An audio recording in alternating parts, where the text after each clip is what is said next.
Hello friend, তোমরা সবাই কেমন আছো? আশা করি ভীষণ ভালো আছো। আর আমি কিন্তু খুবই ভালো আছি। যাই হোক, তো দেখো পুজো টুজো তো সবই শেষ বলতে কাল আছে লক্ষ্মী পুজো। তো যাই হোক, কালকের প্রস্তুতি কালকে তোমাদের সাথে শেয়ার করব। আজকে দেখো সকালে আমি রান্না বসিয়ে দিয়েছিলাম, করে নিয়েছিলাম ভাত, এখানে করেছিলাম পোনা মাছ দিয়ে আলু দিয়ে মানে ধনে পাতা এইসব দিয়ে একটু ঝাল মতো করেছিলাম।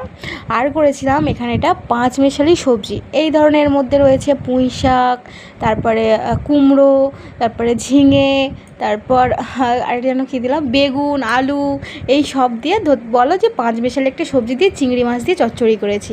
আর করেছি চাটনি তো আমার শাশুড়ি মা আর আমার বর তো ওই চাটনি ছাড়া চলতে পারে না, তো চাটনিটা আমাকে করতেই লাগে। তো চলো এবারে মামনিকে খেতে দিয়ে দেবো। দেখো মামনির খাবার এখানে বেড়ে দিয়েছি। আর মামনি না মাছের মাথা খেতে প্রচণ্ড ভালোবাসে, ওই জন্যে মাছের মাথাটা মামনিই সবসময় খায়। আমি এমনিতেই মাছের মাথা অত পছন্দ করি না, কেন আমি একদমই পছন্দ করি না। আর দেখো না মামনি না খিদে পেয়েছিল, তখন বলেছিল, তো ছাতু মুড়ি খেয়েছিল সকালে। তারপর আমি ডাকলাম যে ওঠে ভাত খেয়ে নাও, তো এখানে ভাত দিয়ে দিয়েছিলাম। আমি বলছি খেয়ে বলো কেমন হয়েছে চচ্চড়িটা। বলছে ভীষণ ভালো হয়েছে, খুব ভালো হয়েছে বলছে। আর আমার মতো আমার শাশুড়ি মা কিন্তু ডাঁটা খেতে ভীষণ ভালোবাসে, সে যে কোনোই ডাঁটা হোক, পুঁই শাকের ডাঁটা বলো, কুমড়ো ডাঁটা বলো, লাউ ডাঁটা, যে কোনোই ডাঁটা ভীষণ ভালোবাসে। তো আমি বলছিলাম দেখো চাটনিটা খেয়ে আগে বলো যে মিষ্টি হয়েছে কিনা, কারণ মিষ্টি না হলে উনি আবার চিনি ঢেলে নেবে।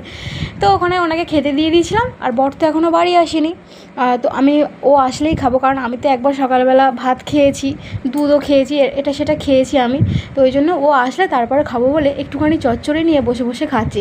আর এই চচ্চড়িটা খেতে কিন্তু আমার ভীষণ ভালো লাগে। আমার মা কিন্তু এই চচ্চড়িটা ভীষণ ভালো বানায়, যেহেতু মার মতো তো আর করতে পারি না, কিন্তু আমি মোটামুটি ভালোই করেছি। তো তোমাদের কার কার এই পুঁই শাকের ডাঁটা খেতে ভালো লাগে অবশ্যই কিন্তু জানিও। আর বাইরে প্রচণ্ড বৃষ্টি হচ্ছে, মানে এত বৃষ্টি হচ্ছে, জানি না কাল লক্ষ্মী পুজো কখন কি বাজার টাজার করবো কিছুই জানি না, তবে অবশ্যই তো বাজারটা করতে হবে, এক ঠাকুরও কিনবো ইচ্ছে আছে। তো দেখা যাক কতদূর কি হয়।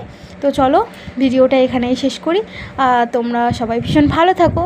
বড় ভিডিও খুব তাড়াতাড়ি তোমাদের সামনে আসবে, আমি খুব চেষ্টা করছি ব্লগ ভিডিও দেওয়ার জন্য, মানে বড় ভিডিও দেওয়ার জন্য।